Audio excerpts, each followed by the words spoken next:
Cuando Jehová hiciere volver la cautividad de Sión, seremos como los que sueñan. Entonces nuestra boca se llenará de risa y nuestra lengua de alabanza. Entonces dirán entre las naciones, grandes cosas ha hecho Jehová con estos. Bendito Dios y Padre que estás en los cielos, en el nombre de nuestro Señor Jesucristo, te damos gracias por permitirnos una vez más adorar tu nombre, celebrar tus hechos poderosos y meditar en tu palabra. Clamamos, Señor, que nos des tu gracia y favor una vez más, tu sabiduría, que tu Santo Espíritu quiera iluminar nuestro entendimiento para que comprendamos tu palabra, para que seamos edificados, para que seamos consolados, para que seamos también, Señor, fortalecidos en esta verdad. En el nombre de Jesús te lo pedimos y te damos muchas gracias. Amén. Pueden tomar asiento, mis hermanos. Cuando leemos los libros de Esdras y Nehemías, encontramos los relatos de la gran liberación que Dios efectuó sobre su pueblo, cuando lo restauró de la cautividad babilónica y los trajo nuevamente a su nación. El pueblo que estuvo en esa nación extranjera vivió como tal, vivió como extranjeros, vivió bajo diferentes gobiernos durante aproximadamente 70 años. Pero al final de dicho periodo, Dios efectuó su gran liberación, tan sorprendente como lo hizo también en la época cuando salió Israel de la tierra de Egipto. Ya no con las señales que siguieron a Egipto, no con esos prodigios sobre la naturaleza, pero sí a través de los gobernantes que no eran precisamente cristianos, que no eran precisamente del pueblo de Israel, pero gobernantes que fueron llevados por Dios a tomar decisiones que favorecieran al pueblo de Dios en su servicio, que favorecieran el servicio a Dios. Esto fue lo que pasó con Ciro, el rey medo-persa, en el cual se dio este decreto para que regresara el pueblo de Israel o los cautivos de Judá de la tierra de Babilonia. En algún modo, Dios los llevó a reconocer que el verdadero Dios es el que quita y pone reyes, el que gobierna sobre todo y sobre todos. Así también podemos vislumbrar nosotros esta obra maravillosa, esta gran liberación, solo porque Dios actuó de una manera sobrenatural. Este cántico entonces del Salmo 126 nos hace recordar la gran liberación que tuvo este pueblo y anima al pueblo de Dios a seguir confiando en aquel que lo ha librado, a saber que aún su poder está disponible para seguir librándolo. De modo que puedan cumplir su llamado, de modo que puedan cumplir su propósito, de modo que vivan una vida nueva, para que sean sal y luz en la tierra, para que muchos conozcan las grandes cosas que Dios ha hecho con ellos. Así que meditemos hoy en este Salmo 126, considerando esta gran liberación. Una gran liberación obrada por Dios solamente. Hay que enfatizar esto una y otra vez. No se nos puede olvidar, esta gran liberación ha sido obrada por Dios solamente. Solo Dios es nuestro libertador. No es Simón Bolívar, ¿cierto? Nuestro libertador es Cristo. Él es el único libertador. El salmista da por sentado que tan espectacular liberación solamente podía proceder de Dios. Aunque la primera parte del verso 1 en nuestra traducción Reina Valera expresa un deseo de una acción futura que espera realizarse, la segunda parte del primer versículo, en realidad está señalando una acción cumplida. ¿Sí? En el original se ve una acción cumplida. Por lo que podemos leer este versículo 1 también como: cuando Jehová hizo volver a los cautivos de Sión, éramos como los que soñaban. Una acción que ocurrió efectivamente, así que el salmista está recordando la liberación inmediata que acaban de tener de parte de Dios. Y esto armoniza perfectamente con la experiencia del pueblo que fue retornado de su cautividad a su tierra.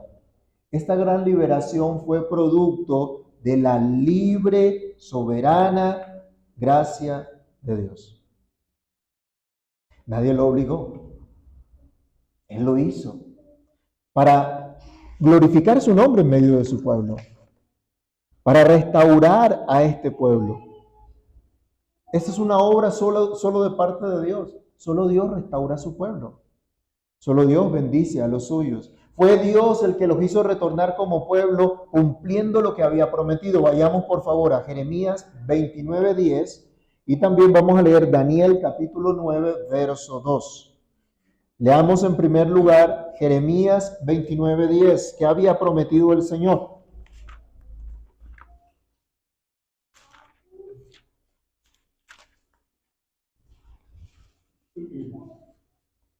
Jeremías 29:10, porque así dijo Jehová, cuando en Babilonia se cumplan, ¿cuántos años?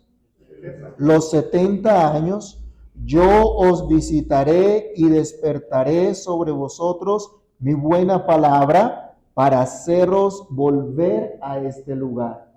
Es Dios el que había prometido hacerlos volver. Sí, tuvieron que pasar 70 años.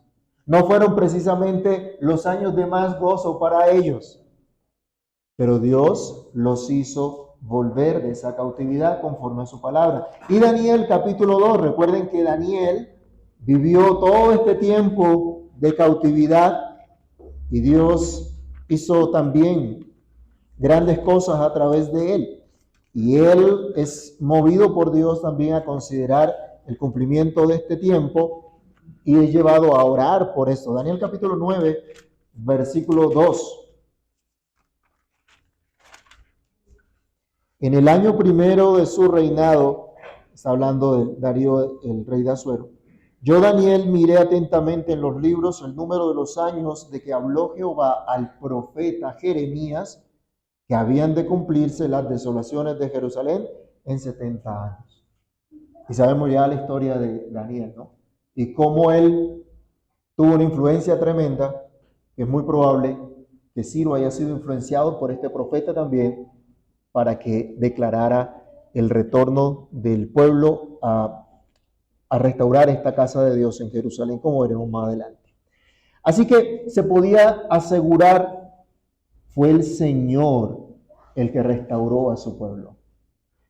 Lo mismo podían afirmar los antepasados israelitas cuando salieron de Egipto y fueron introducidos a la tierra prometida. Fue Dios el que hizo esto. Y lo mismo puede decir la iglesia de hoy. La iglesia redimida por Cristo. La iglesia que mira hoy a la cruz de Cristo, que contempla al crucificado, muerto, resucitado y sepultado, pero también ascendido y sentado a la diestra del Padre. Esta iglesia puede decir, fue Dios el que nos libró de nuestra cautividad. Fue Dios el que nos restauró la comunión con Él. Fue Dios solamente el que nos dio vida y vida verdadera. Otra vez, no fue el gobernante de turno, no fueron las políticas asistencialistas las que nos trajeron vida y nos convirtieron en potencia mundial de la vida. No fue nuestro genio, fue Dios el que obró esta gran liberación al restaurar a su pueblo. ¿Y de qué manera? De una manera muy sorprendente. Tanto que el salmista dice, éramos como los que soñaban. ¿Alguna vez ha tenido un sueño agradable y se despierta y de pronto, era solo un sueño? Lástima, era solo un sueño. Estaba diciendo, era tan maravilloso, fue tan maravilloso lo que experimentamos que parecía un sueño. Fue tan inaudita esta liberación. Le sobrevino de sorpresa, aunque Daniel era un hombre fiel y estuvo pendiente que se iban a cumplir estos años. No todo el pueblo tenía la misma expectativa. Algunos de pronto ya habían perdido esperanzas. Algunos tal vez estaban acostumbrando ya a Babilonia. Pero Dios tenía otro propósito. Dios tenía otro plan. El salmista entonces se cuenta entre aquellos que vivieron tal liberación y expresa la admiración que tuvieron, diciendo, era tan maravilloso, tan bueno, tan lleno de alegría que apenas podíamos creer que era verdad. En efecto, cuando salió el edicto de Ciro, ordenando a los judíos subir a edificar casa a Dios en Jerusalén, muchos apenas sí lo podían creer. No menos sorprendente fue la salida de Israel de Egipto. Como no menos sorprendente e inaudita fue la cruz de nuestro Salvador, que nos ha traído salvación eterna. Hemos considerado, mis hermanos, la grandeza de la cruz. Hemos considerado que solo por esa cruz podemos estar aquí reunidos como parte del pueblo de Dios y adorarle. Y tener la seguridad que nos ha dado vida eterna. ¿No es acaso eso sorprendente, conociéndonos a nosotros mismos y sabiendo lo que somos cada uno de nosotros? Siendo viles pecadores, merecedores del infierno de fuego por la eternidad, por esa cruz ahora tenemos vida eterna, vida abundante. ¿No es como un sueño? Es un sueño maravilloso, demasiado bueno, pero es cierto. Es verdad, es obra de Dios solamente. Así de sorprendente y real ha sido la interposición de Dios también a favor de su iglesia a lo largo de la historia. El Señor a menudo sorprende y deleita a su pueblo con sus maravillosas liberaciones. En segundo lugar, en este salmo debemos considerar esta gran liberación que trae gozo por la vida nueva. Ese gozo de un mundo nuevo, de una nueva creación. ¿Se acuerdan cómo comienza Génesis? En el principio creó Dios los cielos y la tierra. ¿Y qué dice el apóstol Pablo? De modo que si alguno está en Cristo, nueva criatura es. Hay una nueva creación. Disfrutamos de una nueva creación. El salmista está expresando esta idea. Hay un nuevo mundo, una nueva creación. En realidad están viviendo una vida nueva. Por 70 años habían sido cautivos. Incluso hubo una nueva generación que nació bajo la cautividad. Pero Dios con su gran liberación les dio vida nueva. Esto nos debe llevar a recordar las palabras de nuestro Salvador. El ladrón no viene sino para hurtar, matar y destruir. Yo he venido para que tengan vida y para que la tengan en abundancia. Sabemos que como creyentes hoy, unidos a Cristo, unidos a su cuerpo que es la iglesia, expresando el amor entre nosotros como hermanos, hemos pasado de muerte a vida. El salmista nos habla del gozo de estar en esta nueva vida, del gozo que ha traído esta nueva vida, este mundo nuevo para aquellos que una vez estuvieron cautivos, pero que ahora eran restaurados. Había gran gozo por la liberación de Dios. Aunque no se relata mayor crueldad durante el cautiverio babilónico, el pueblo era realmente esclavo, no era libre. No se nos dice que los tenían en una jaula o algo por el estilo, pero no podían gobernar conforme a sus leyes. ¿Se acuerdan cuántas trabas le pusieron a Daniel por ser fiel a la ley de Dios?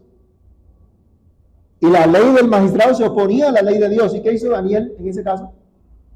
Bueno, hagámosle caso a las autoridades que fueron puestas por Dios, ¿cierto? ¿Eso fue lo que hizo? No, él siguió obedeciendo a Dios. Y Dios lo bendijo. Y Dios lo libró a pesar de estar en esa cautividad. Realmente, a pesar de la pluralidad y tolerancia religiosa, el pueblo experimentó muchas veces intolerancia. En ocasiones les causó aflicción, como ocurrió con Daniel, con sus compañeros, como ocurrió con Mardoqueo. ¿Se acuerdan de Mardoqueo y su sobrina Esther? Y los judíos en su época lo que sufrieron también. Pero ahora regresaban a su tierra para edificar casa al Señor, para servir con libertad a Dios. Esto me recuerda ya a Lucas, cuando el padre de Juan el Bautista recuerda estas palabras, que Dios había prometido que nos daría libertad, para que en libertad le sirviéramos todos los días de nuestra vida. Así que tal cosa era grande, era muy especial, y llenó sus bocas de alegría. O como dice aquí el salmista, de risas, de alabanza, de exuberante alegría. Como dice el versículo 2. Miremoslo nuevamente. Entonces nuestra boca se llenará de risa y nuestra lengua de alabanza. Entonces dirán entre las naciones, grandes cosas ha hecho Jehová con estos. Así de maravilloso, hermanos, es comprender y experimentar la liberación del pecado que fue lograda por Cristo en la cruz del Calvario para todo su pueblo. Cuando experimentamos la verdadera conversión, cuando nuestros afectos, esclavos del pecado, son vueltos hacia Dios y buscamos en verdad agradarle a Él solamente, cuando nuestros corazones agradecidos expresan un fruto de labios que confiesan a Cristo, entonces nuestro corazón de verdad puede rebosar de alegría. Nuestra boca de alabanza, de risa, como dice acá el salmista. Barnes comentaba al respecto: una reunión de jóvenes conversos es siempre una reunión feliz. Un lugar donde hay un renacimiento de la religión es siempre un lugar feliz, lleno de canciones y cantos. Definitivamente, hermanos, la liberación que hace el Señor deja ver que efectivamente solo Dios puede hacerlo. Y como solo Dios puede hacerlo, trae un verdadero gozo porque trae una vida nueva. Así que esta liberación de Dios que trae vida nueva nos lleva al reconocimiento de esa misericordia divina. El gozo de la vida nueva hace reconocer esta misericordia divina. El salmista reconoció, el pueblo reconoció, e incluso los paganos reconocieron también lo que Dios había hecho. Se concuerda acá con el relato de Esdras. Vamos un momento a Esdras, capítulo 1, versículos 1 al 4. Esdras, capítulo 1, del 1 al 4.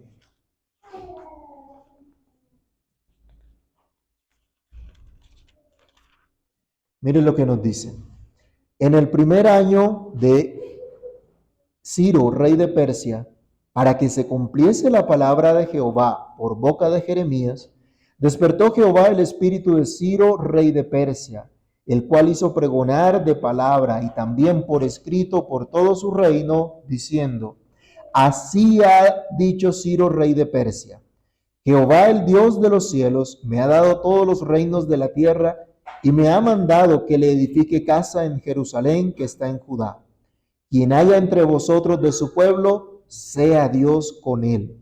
Y suba a Jerusalén, que está en Judá, y edifique la casa a Jehová, Dios de Israel. Él es el Dios, la cual está en Jerusalén. Y a todo el que haya quedado en cualquier lugar donde more, ayúdenle los hombres de su lugar con plata, oro, bienes y ganado, además de ofrendas voluntarias para la casa de Dios, la cual está en Jerusalén. ¿Cómo les parece ese dicto? Una y otra vez se demuestra, solo Dios pudo hacer esto. Solo Dios obró en el corazón de este rey y en las personas. ¿Se acuerdan ustedes que cuando el pueblo salió de Egipto, se fueron con las manos vacías? ¿No dice la Escritura que la riqueza de Egipto también se la llevaron realmente ellos? Y les dieron oro, alhajas, ropa, de todo. Y acá se repite también una escena. Hay una escena similar. Lo que nos está mostrando la obra del Señor. Se concuerda este relato entonces con lo que el salmista nos está diciendo. Los exiliados que regresan de Babilonia se dieron cuenta de las cosas tan grandes que Dios había hecho por ellos, a través incluso de Ciro, un rey que no era precisamente el rey más piadoso, ni el rey convertido a la religión verdadera. Vayamos otra vez al Salmo, versículos 2 y 3 nuevamente. Entonces nuestra boca se llenará de risa y nuestra lengua de alabanza. Entonces dirán entre las naciones: grandes cosas ha hecho Jehová con estos. Grandes cosas ha hecho Jehová con nosotros. Estaremos alegres. Si los paganos reconocieron esta alegría profunda, exuberante que Dios dio a su pueblo por esta gran liberación, ¿cuánto más nuestra liberación del pecado y de la muerte debe ser tema de regocijo para nosotros, hermanos míos? Grandes cosas ha hecho Jehová con nosotros, por lo cual nos alegraremos. Las predicciones de Isaías, de Jeremías, se cumplieron.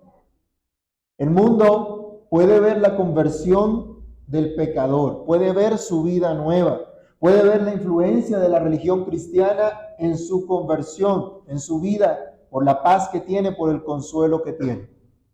Pero solo el pecador convertido puede mirar mucho más allá y puede comprender en mayor magnitud lo que Dios ha hecho. Puede ver más grande la maravillosa redención de Cristo. Puede ver más real su conversión, experimentarla en su propia vida. Puede ver más fuerte la paz, la alegría. Y puede decir, el Señor ha hecho grandes cosas por mí. ¿Puedes decirlo tú también, amado hermano y amigo que me escuchas? ¿Puedes decir junto al pueblo del pacto, grandes cosas ha hecho Jehová con nosotros? ¿Estaremos alegres? Y en tercer lugar, en este salmo de gran liberación, trae también esperanza para servir a nuestro Dios. Hasta aquí estamos viendo, contemplando estas maravillas que nos llenan de gozo. Pero hay que reconocer algo. Aunque los judíos regresaban de la cautividad, las consecuencias del pecado eran evidentes. Estaban allí. Los muros de la ciudad, ¿cómo estaban? ¿Se acuerdan? En Esdras, ¿qué nos dice? ¿Cómo estaban? Derribados. La casa del templo estaba asolada. El trabajo de reconstrucción no era una cuestión menor para abordar. Cuando se promulga el edicto de Ciro, no todos regresan al tiempo, no todos regresan de una vez. Esto tardó varios años. Hubo varias peregrinaciones, por decirlo de esta manera, de retorno a la ciudad de Jerusalén y a la tierra de Judá.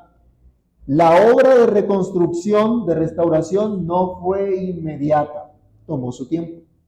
En tal sentido, podemos comprender nosotros también la oración que se nos presenta en el versículo número 4. Leámoslo. Haz volver nuestra cautividad, oh Jehová, como los arroyos del Negev. En el versículo 1 había dicho, ya Dios hizo volver nuestra cautividad, pero ahora dice otra vez, haz volver nuestra cautividad, o completa, Señor, lo que has comenzado. La gran liberación de Dios es una realidad que nos anima y que nos da esperanza para luchar contra el pecado todos los días de nuestra vida, para perseverar en servir al Señor en un mundo caído que necesita ver la luz de Cristo. Esta gran liberación nos da esperanza en que Dios perfeccionará su obra. Filipenses capítulo 1, versículo 6. ¿Qué nos dice el apóstol Pablo allí?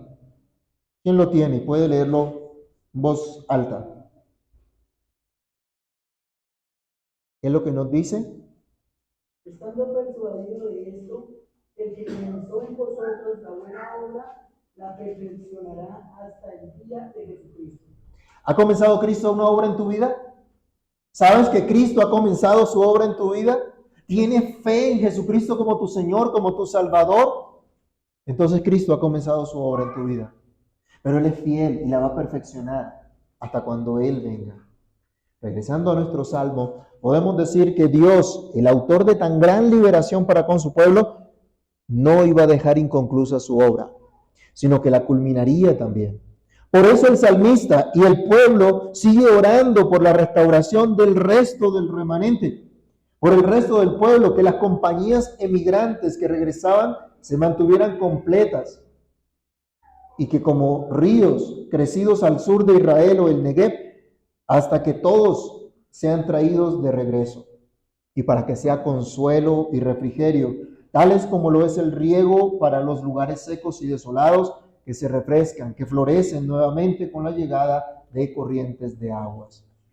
Así nosotros, hermanos míos, debemos orar, que el Señor siga restaurando a sus escogidos, que siga haciendo su obra en nosotros, que siga su Espíritu Santo actuando en cada uno de nosotros, ¿Y cómo se verá esa obra del Espíritu? En que aprendamos a mortificar cada día el pecado en nuestras vidas, preparándonos para el día del encuentro con nuestro Salvador. Y que entonces, como dice la Escritura, nuestra fe sea hallada en alabanza y honra cuando sea manifestado Jesucristo. Finalmente es una esperanza en la siembra. Esta gran liberación trae esperanza para el trabajo que debemos desempeñar para la gloria de Dios, una vez hemos sido restaurados por Él de nuestra cautividad. Los judíos que escaparon del cautiverio de Babilonia no estuvieron exentos de pruebas. Hubo un gran goce de regresar a esta tierra otra vez, pero se enfrentaron a no pocas dificultades. La alegría del parto, decía un comentarista, fue austera por sus trabajos y dificultades. El viaje a Sion fue largo, fatigoso y lleno de peligros. Cuando llegaron a su amado país, encontraron convertido en un desierto y asolado. Jerusalén y su templo en ruinas. Pueden imaginarse, hermanos, cuán grande sería el trabajo y el sacrificio que tenían que hacer. Cuán largo el periodo antes que la ciudad fuese completamente restaurada y el templo levantado una vez más. Acosados de sus enemigos o invadido por bandas de ladrones. A pesar de eso, el labrador hebreo, el labrador judío que regresaba, tuvo que aventurarse con temblor seguramente en el campo, enterrando apresuradamente el grano, sin saber si él o el enemigo eran los que iban a recoger la cosecha. Muy seguramente a esto es lo que alude el salmista, versículos 5 y 6, leámoslo. Los que sembraron con lágrimas, con regocijo segarán. Irá andando y llorando el que lleva la preciosa semilla, mas volverá a venir con regocijo trayendo sus gavillas. Aunque se enfoca inicialmente en este pueblo que regresa y que tiene que continuar haciendo su labor, tiene que seguir sembrando y esperando que Dios va a bendecirlos, esta ilustración de manera general nos da la idea de que toda empresa que se pone en marcha bajo dificultades y bajo mucho trabajo, se verá coronada por el éxito. Y nos enseña también que la alegría es más que un equivalente a todo cansancio y la tristeza. Esto no solo lo experimenta el agricultor. ¿Cuántas preocupaciones tiene el agricultor cuando siembra? ¿Sí? ¿Cuánta inversión se necesita para hacer una siembra y poder recoger una buena cosecha? Pero tiene que esperar en el Señor. Esto se aprecia también en las preocupaciones y ansiedades de un estudiante. Habla de un buen estudiante, ¿no? Un estudiante que se preocupa y que de pronto no entiende algunas cosas, pero se esfuerza porque tiene una meta que alcanzar. Esto se ve también especialmente en la experiencia de la verdadera conversión y arrepentimiento del creyente. Se observa también en los trabajos del pastor y de todo obrero cristiano. En la fidelidad del padre cristiano que a pesar de la dureza de trabajar con un corazón pecador como el de sus hijos, sigue insistiendo, sigue enseñando, sigue perseverando. O en los esfuerzos de una iglesia por un reavivamiento de la religión. Los esfuerzos por arrancar la mundanalidad de la iglesia, arrancar los conceptos equivocados, arrancar toda esa filosofía perversa, pagana, y que no es fácil, y que no se arranca de un día para el otro. Requiere tiempo. O en el celo y el sacrificio de un misionero cristiano por establecer la obra de Dios en diferentes lugares. De modo que el tiempo de la siembra viene a menudo acompañado de ansiedad y tristeza. Pero se nos dice, los que sembraron con lágrimas, ¿qué va a pasar? Con regocijo segarán. Esto es, hay esperanza de recompensa también en la cosecha. Dice el último versículo, irá andando y llorando el que lleva la preciosa semilla, mas volverá a venir con regocijo trayendo sus gavillas. Noten que el salmista no le dice a los hermanos, tranquilos hermanos, no lloren, no se entristezcan, no se sientan afligidos, renuncia a eso, declare palabras positivas. No, Él no le sale con esas babosadas que sale mucha gente hoy día, engañando a los más ingenuos. Él les dice, habrá tristeza, habrá dificultad, nos enfrentamos a dificultades reales. Ustedes y yo nos enfrentamos a dificultades reales en nuestro día a día. Salimos de aquí contentos porque Dios nos habla por su palabra, pero enseguida nos enfrentamos con la realidad de la casa, ¿no? Encontramos algo que quedó mal arreglado por ahí y ya viene el conflicto. Encontramos que nos dio hambre y no está lista la comida, no hay con qué prepararla, ya hay problema. Nos encontramos al trabajo que tenemos que enfrentarnos, hay dificultades. Hay dificultades, mis hermanos. No todo es color de rosa. Él les dice, pero aunque haya tristeza, aunque haya tiempo de angustia, llegará al fin el tiempo de la cosecha en el cual esa tristeza inicial dará paso ante el gozo de una cosecha fructífera, producto de la bendición de Dios. Se completará entonces la esperanza aguardada con paciencia. Se verá la bendición sobre aquellos cuyo bienestar hemos estado trabajando con dolor y preocupación. Se verá la fidelidad de Dios brillando, como dice Isaías 61:11. Vamos a leer esta cita aquí. Muestra una promesa maravillosa de nuestro Dios. Isaías 61:11. Miren lo que esperamos nosotros.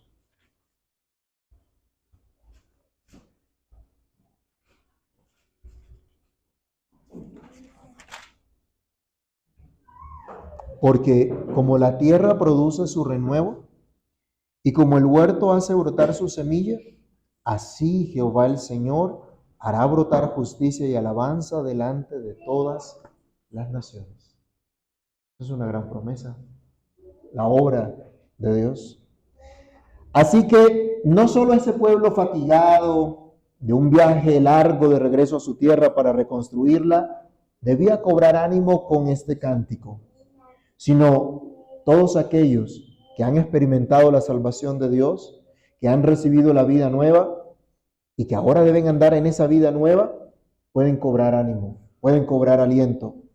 Si bien esa vida nueva les traerá esfuerzo, a veces sacrificios, trabajos, lágrimas, pero teniendo en cuenta, como expresaba otro comentarista, la alegría del cielo será más que una compensación por todo esto.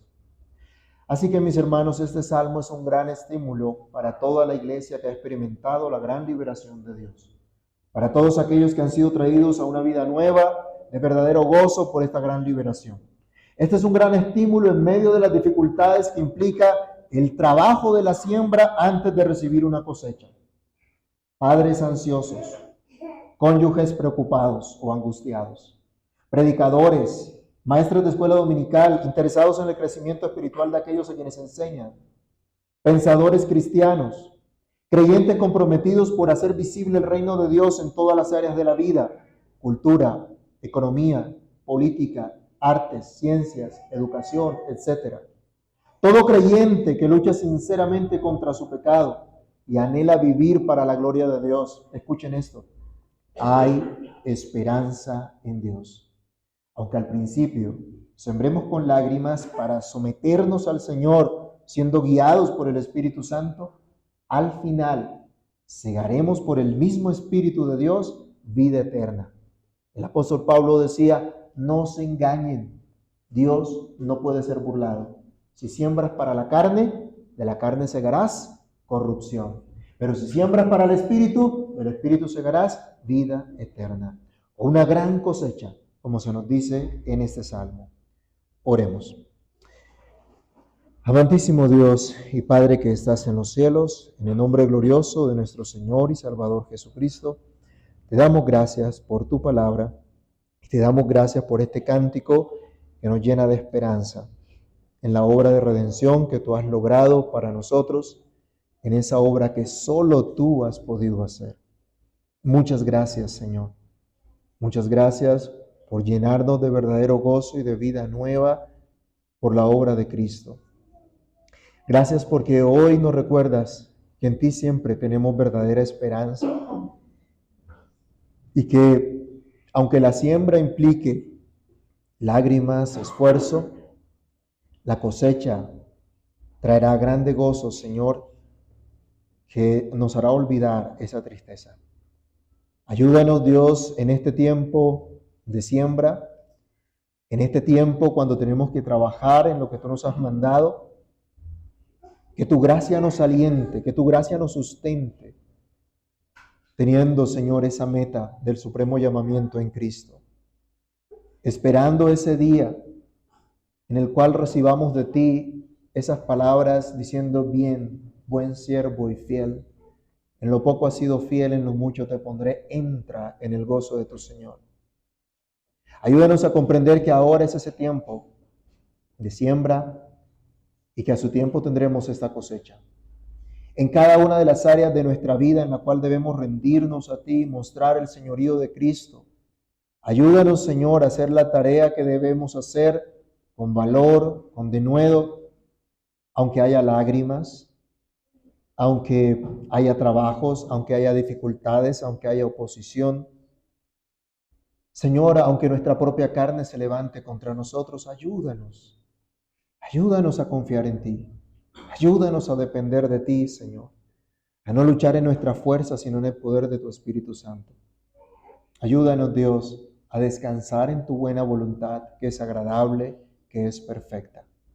Encamínanos para que estemos de verdad alegres por la obra que tú has hecho.